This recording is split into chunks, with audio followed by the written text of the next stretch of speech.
Hello, everybody, and welcome to episode 66 of Ask the CEO with Avraham Gattile.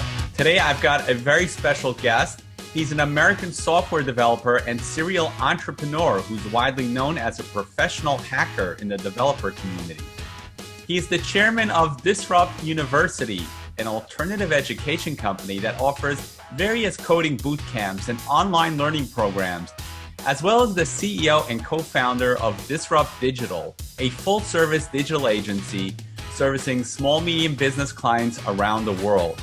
He won numerous hackathons sponsored by Fortune 500 tech companies such as Google, IBM, Intel, Facebook, and Microsoft, and hosted by organizations including Rutgers University, the New Jersey Institute of Technology, and the AT&T Developer Summit in New York City. He has worked with a wide variety of different companies, including sports, media, entertainment, healthcare, government agencies, and nonprofits. He's also a member of the Forbes Technology Council, an invite-only organization for technology executives and thought leaders. In addition, he's a writer and contributor to the technology column of Forbes Magazine. It is my pleasure to welcome the one and only Anthony Delgado. Welcome, Anthony. Avi, thank you so much for having on the show, my friend. Oh, it's a pleasure having you. So, Anthony, tell me, as a professional hacker, a good one, not an evil one, what kinds of vulnerabilities are you seeing out there which we as an industry should be aware of? Absolutely. So, when I say the word hacker, the first thing that I usually get is like requests to hack a child or a loved one's Facebook account, right? And it's not necessarily the type of hacking that we're talking about. Hacking and hackathons is more a collaborative sport of creating the most innovative solution to a problem. So some of the hackathons that you mentioned in my introduction, and thank you for that, were coding competitions where a real world problem is put in front of you. So I'll give you an example. One of them was hack harassment. So hack harassment is a foundation that is a collaboration of Intel, Vox Media, and the Born This Way Foundation, which is Lady Gaga's anti-bullying foundation. So they collaborated to create this coalition to use software and technology to stop harassment on college campuses. There's huge suicide rates, there's huge depression and things that come along with that stigma of kind of leaving the nest and going to college. So what we created there was a suicide and crisis hotline that the students can call into, and they can call with any sort of problem, big or small. So anything from something small as I need help with my homework up until, I'm feeling threatened on campus. And we used artificial intelligence and sentiment analysis to record the calls and then look for trigger words. And if there was something in there like suicide or threatening or bullying, we would flag that call and put it in front of the correct people. So those are the types of hackathons that we're talking about. Now, as far as like security in business, one of the things that I find most often is it's usually human error. And that's why it's good to have a technology professional like yourself almost hold the business's hand through all of the human vulnerabilities. For the most part, software is secure. We're in 2018. We've had tons of really smart people collaborating to make these servers and these systems secure. And the weakest link is usually the human being in front of the keyboard. So whether that's like sharing a password over a text message or sharing a password over an email, or an ex-employee that's disgruntled that still has access to a system, or a password that's easily guessable or easily hackable, or maybe something that's not configured properly, like it's doing what it's designed to do. The software isn't broken, but you have configured it so that the whole world can come on in and look at your system. So again, one of the biggest things with hacking, it's usually social engineering, right? You might get an email that says, hey, click here, you want a trip to the Bahamas, and then you enter in your password and they get in, right? A lot of the celebrity hacks that happened recently, right? Those were the results of social engineering.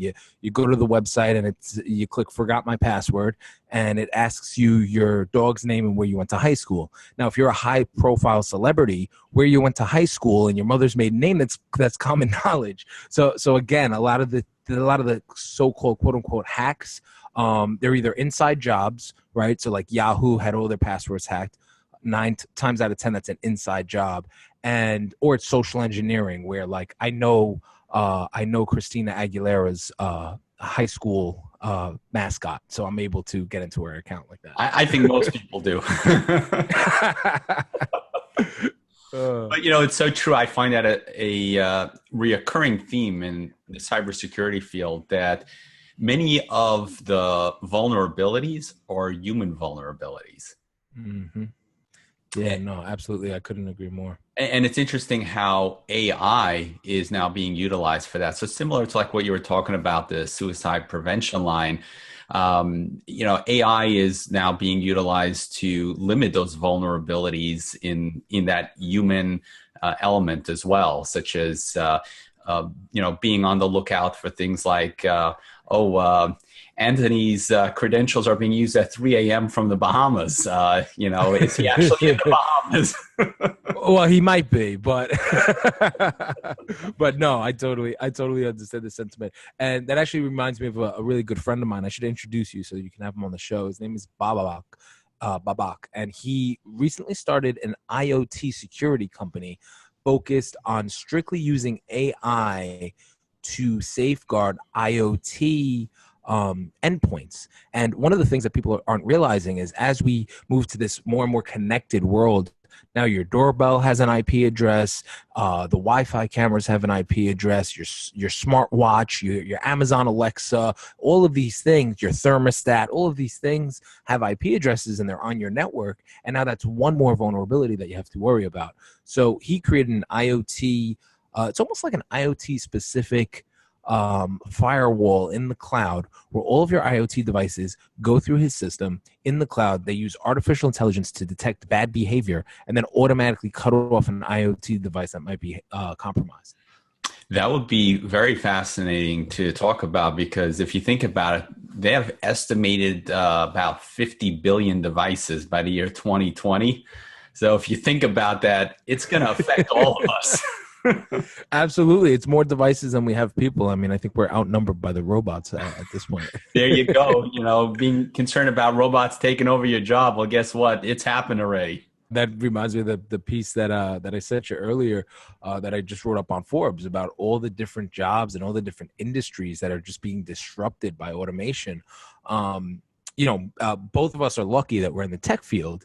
And so for now, our jobs are secure, but many middle class, traditionally blue collar jobs, anything where there's a rep, and not only blue collar, even white collar, right? Anything where there's any sort of repetition or there's a formula to it. Yeah. You can build an algorithm to do those formulas, even legal work, right? The best even lawyers are probably work. safe. They've got surgeons now, being replicated into robots. Mm-hmm. And they're more accurate and better than the average doctor. And there's actually IBM has an AI that can detect cancer better than the best doctors in the world. And why? Because it has a combined knowledge of every single doctor in the world and every single cancer case. So it can literally look at an X-ray and determine with a very high percentage more accurately than the human eye. Going along those lines of disruption. So I love the name of your company, Disrupt Technology, because it gets you thinking about the massive disruption that's out there, right? In every industry. There are rapid advancements in IoT, AI, robotics, like we talked about, self-driving cars, you name it. Tell us a little bit about your company, Disrupt Digital, and what kinds of businesses you support. Absolutely. So we feel that either you need to disrupt yourself or you will be disrupted, right? So we work with a lot of companies who have been established for quite some time, and we help them to innovate internally and disrupt themselves. And this is a strategy that's been very successful in industries. One of the ones that comes to mind is a company called Lifion, and Lifion is actually a spin-off of ADP, the payroll company.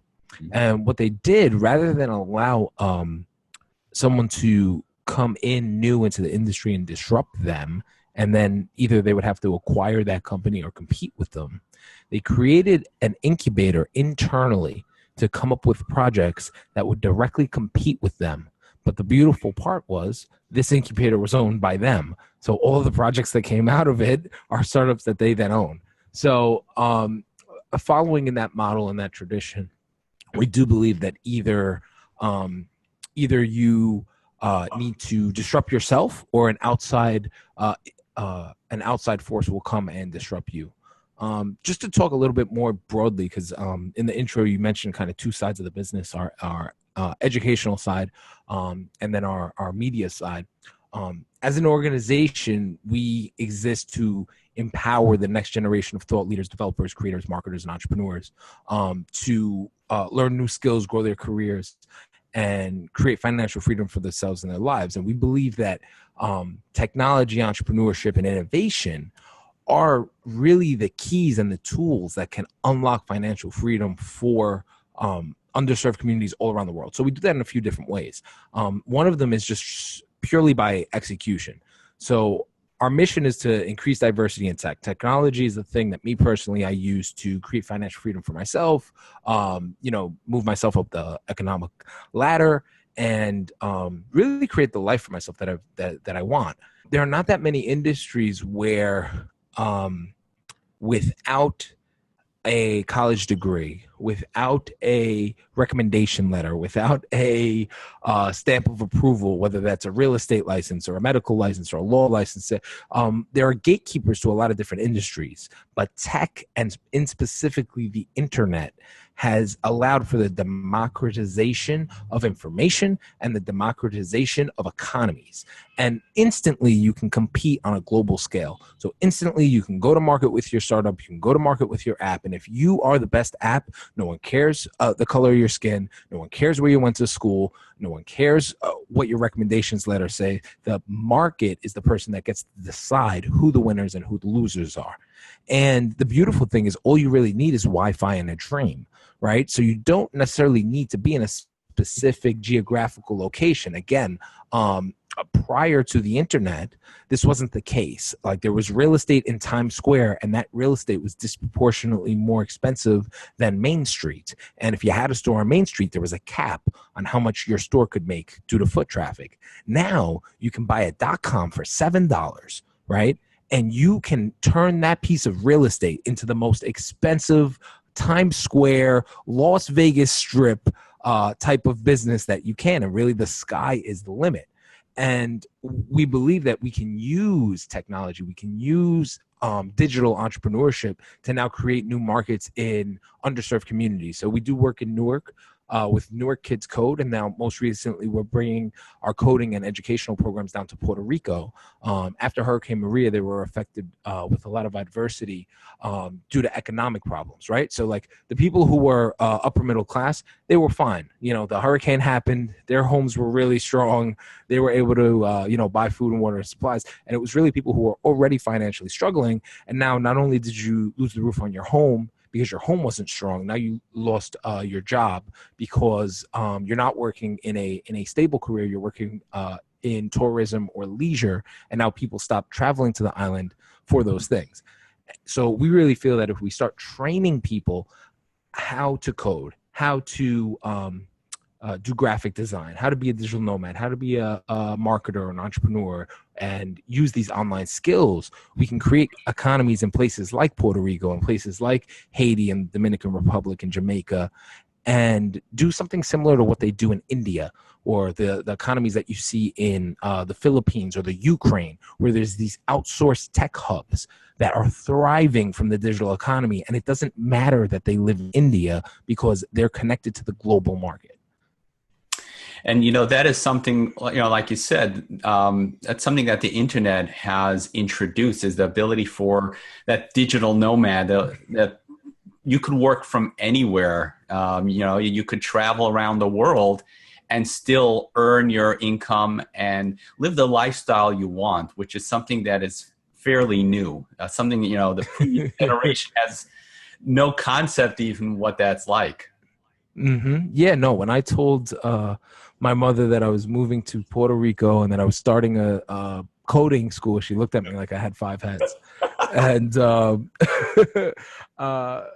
you know, and the funny thing is, so we started this company about a year ago now, and a little less than a year ago. And we have been preaching this, but I've been here in New York. So in 2 days, on August 1st, I'm moving to Puerto Rico full time, and I'm going to put my money where my mouth is.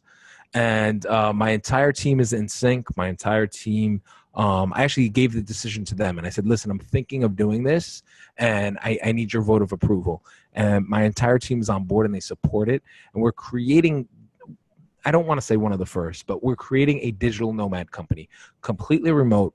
We have calls every day at 10 a.m., accountability calls where we go through our goals, but completely remote. And every single person on my team has the freedom and flexibility to work from wherever they want to in the world. So in 2 days, on August 1st, probably after this episode airs, I am moving to Puerto Rico full time to be a digital nomad and put my money exactly where my mouth is. Wow. You have my admiration, because I love Puerto Rico. I've been there many times. Beautiful weather. It's a really nice place to live. But also there's that business element as well. There's a whole economy down there. And like you said, there's a lot you can accomplish. So kudos to you for believing in yourself, which is really the first step of being a successful entrepreneur. Because if you don't believe it, then no one else will, right?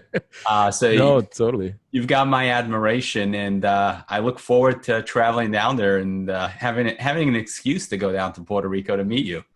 Absolutely. Yeah. Now you have the best excuse, right?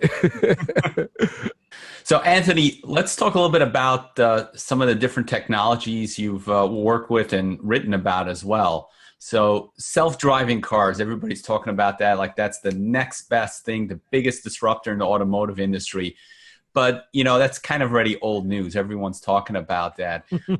What are some of the other trends or disruptors in transportation that you're seeing that people should know about? So I think one of the biggest disruptions is not only going to be the self-driving car movement and, you know, replacing all the Uber and taxi drivers. It's actually the tractor, trailer, and trucking industry. This is traditionally a middle class, very well-paid middle class job, like almost upper middle class, where guys are making really, really good salaries and being able to provide for their families by being tractor trailer drivers. And it was a profession where, and I'm speaking in the past tense already because I already know where this is going.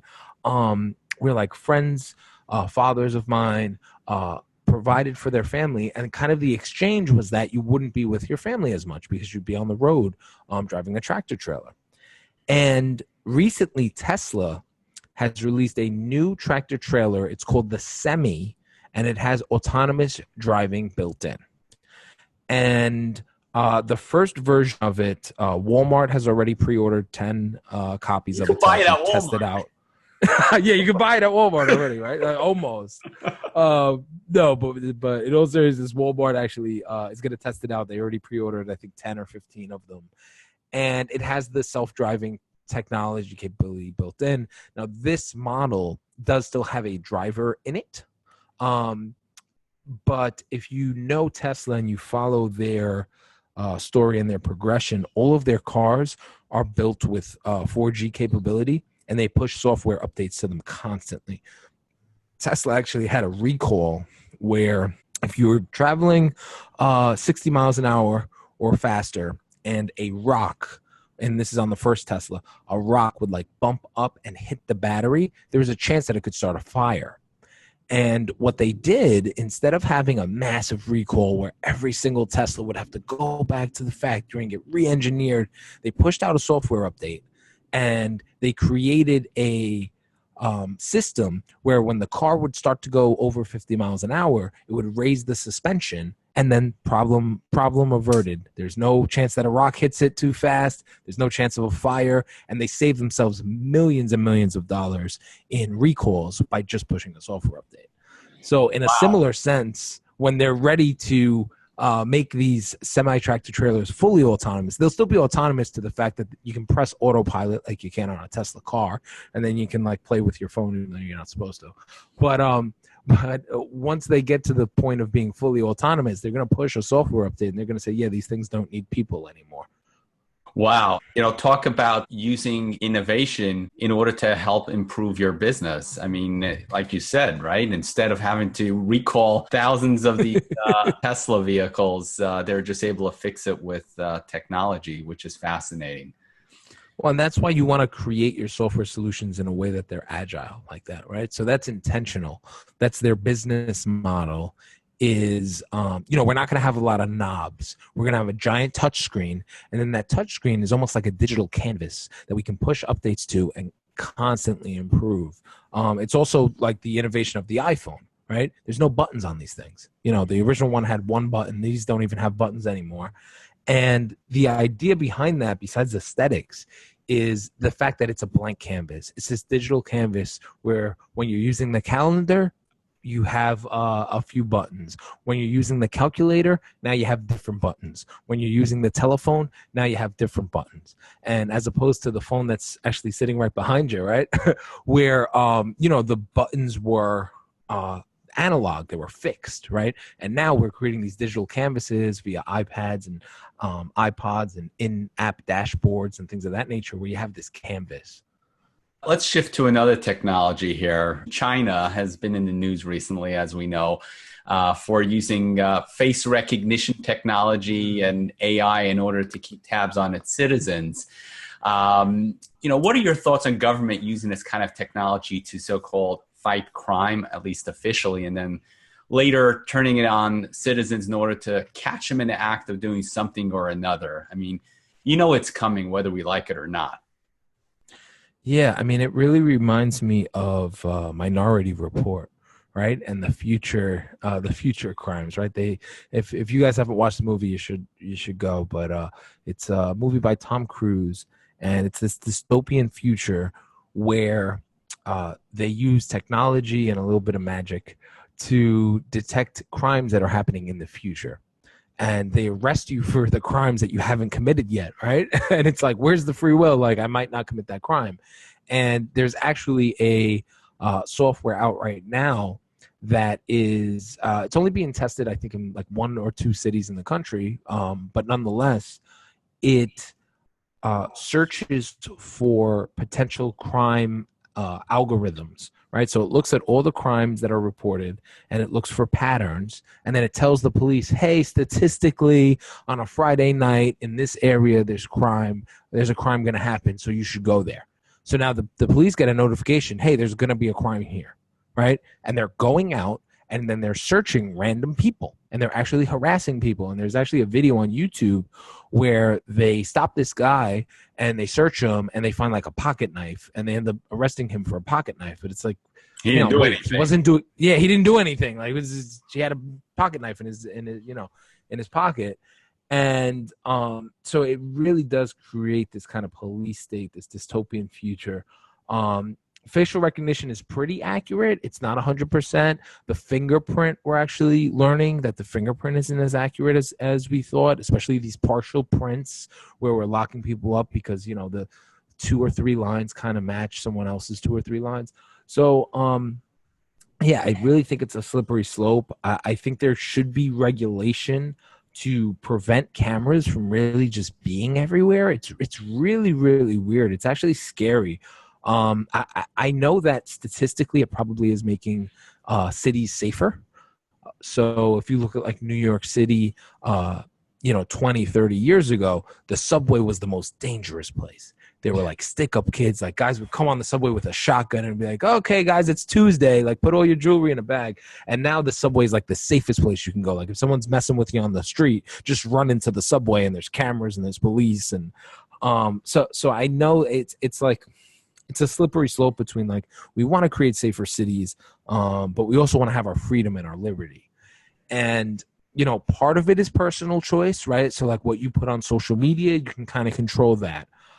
But when we get into having cameras everywhere, like scanning people, people's faces, it really does become this dystopian future. And again, if you watch the movie Minority Report, Tom Cruise eventually has a warrant out for his arrest. I won't give away the plot too much, but he ends up having a warrant, and everywhere he goes, his face has to be hidden, because if they're able to scan his face, and I believe it's actually his retina in particular, they will recognize him, and the cops will like immediately come and swarm him. So those are like the weird cases where, like, what happens when that power is in the hands of people you don't agree with, right? So right now is a great political climate for that conversation. Donald Trump is villainized as this bad guy, right?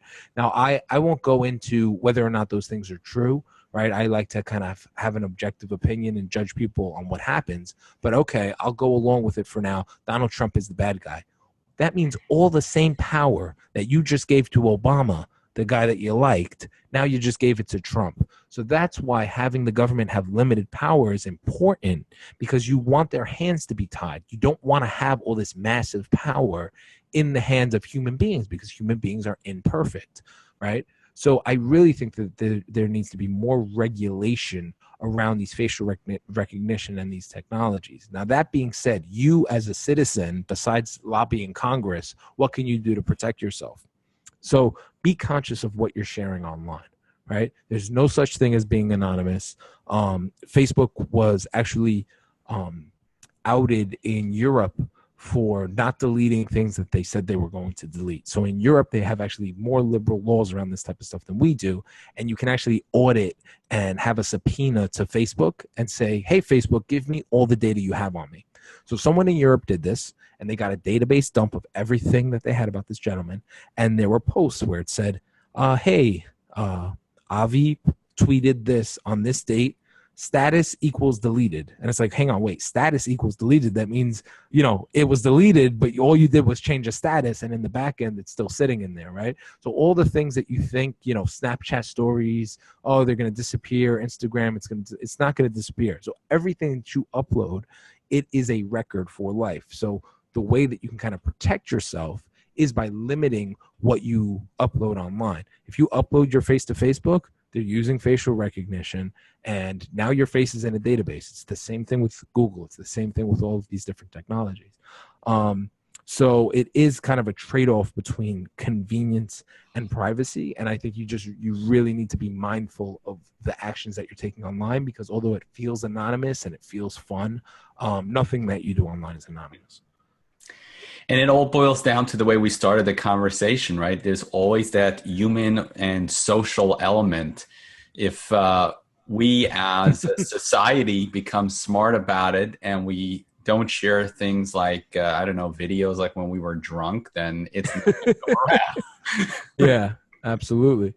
Absolutely. And there's actually been cases, it's sad. There's been cases of, young children or young adults where they share these types of things that they do at parties and things like that. And then there's repercussions. There was a kid who was 18 years old, and he was drinking a beer, and he took a picture of it. And he was arrested, and he was charged with underage drinking, and they didn't have any other evidence rather than a picture that was posted on social media. So I think it does start at home, really just educating your kids and making sure that they're aware that there are ramifications for these types of things. And really just personal responsibility, realizing that what you post online is going to live forever. Now, me and you were actually kind of, I'm probably the last generation that's semi-lucky that we were able to do stuff and not get caught because there were no cameras. Yeah, there were no cameras, right? And even social media, I think about MySpace. I'm maybe a little bit younger, and MySpace was kind of out, but that was still sort of anonymous. There was you use a screen name. I think my name was Mr. Fresh, right? And you could just make up these names, and the internet was still very anonymous. And we've really transcended to that. Facebook will request your state ID if they think you're not using your real name. Yeah. And we've really, really moved away from being anonymous online. And AOL too was all screen name based. And it was even though if you did something really bad, they could kind of track you down. But in general, it was more of an anonymous social network. Now, I really feel bad for the people now. What I actually did was when I started building my career I had pictures from Facebook. I was actually one of the first college kids with Facebook. It was actually thefacebook.com. It was before he bought the regular Facebook. And we sat down first day of college, and they were like, everyone download this application. It's called The Facebook. And I'm like, what is this? I want to use MySpace. And they were like, no, we'll use it. It's good on campus. And at that time, you had to have a .edu email address to even use the thing. And I was back in 2015, I believe. And at that time, I was in college. So like we had parties and there were pictures of us drinking and doing fun stuff, things that college kids do, right, with the red cups. And then, a few years later, when I was into my professional career, I thought I had marked some of those albums as like private. And then I was with a coworker at work, and she was like, oh, no, I can see that. I see that party that you were at in college, right? And it wasn't anything terrible, but it was just not the perception that I wanted to portray. So I actually nuked the Facebook account. I deleted it. They make it hard. It's like a multi-step process. I actually deleted that account and started a new one. And then everyone that I connected with and every picture was strictly professional. So I was lucky enough to do that, and lucky enough to do that before I really built my business personal brand, that nobody like copied those pictures, right, and syndicated them. But for these kids that are growing up now, it's really, really crazy, and especially if the pictures aren't on your account, right? Like what if the pictures are on a friend's account? How do you handle that? How do you get them taken down from an account that you don't even own, right? So I really, really think we're living in almost scary times. And the thing is, like you said it, like everyone experiments. Like I think even Obama said he had smoked a joint when he was in college or something, and Bill Clinton was like the first one, right? Oh, I smoked a joint, I didn't inhale, right? So everyone goes through their Depends on your definition of inhale. He meant he didn't exhale. But, we all go through our adolescence, right? And I really think, part of the answer can be social media and things of that nature. But I think one of the things, we have to shift our culture and our consciousness to stop being so judgmental. We really snap to really just judge people based on the wrong things. Someone says the wrong word, or they have the wrong color skin, or they have the da-da-da-da, and it happens really on both sides. This person's this person's that. We're always trying to label people and put them into boxes. And I think we really need to stop being so judgmental and really just judge people based not on their past or where they come from, or their ethnicities or their creeds, but really just judge people on their character and who they are in the world today. Anthony, how do people connect with you? You can go to my personal website, which is anthonydelgado.me. You can shoot me an email at me@anthonydelgado.me, or you can go to our company website, which is disrupt.digital. Great. And I'll post that to the show notes so that people can just pull it up and click on there and get right to you. Awesome. Avi, thank you so much for having me on the show, man. I really appreciate it. Hey, I thank you so much. Just before we go, Anthony, do you have any parting words of wisdom to share with the audience? If I had any parting words, it would be love thy neighbor, treat other people like you want to be treated, and disrupt the world. Love that. That's a great way to end the show. Anthony, thank you so much for sharing your time and your wisdom. I really enjoyed having you. Likewise, Avi. Thank you so much.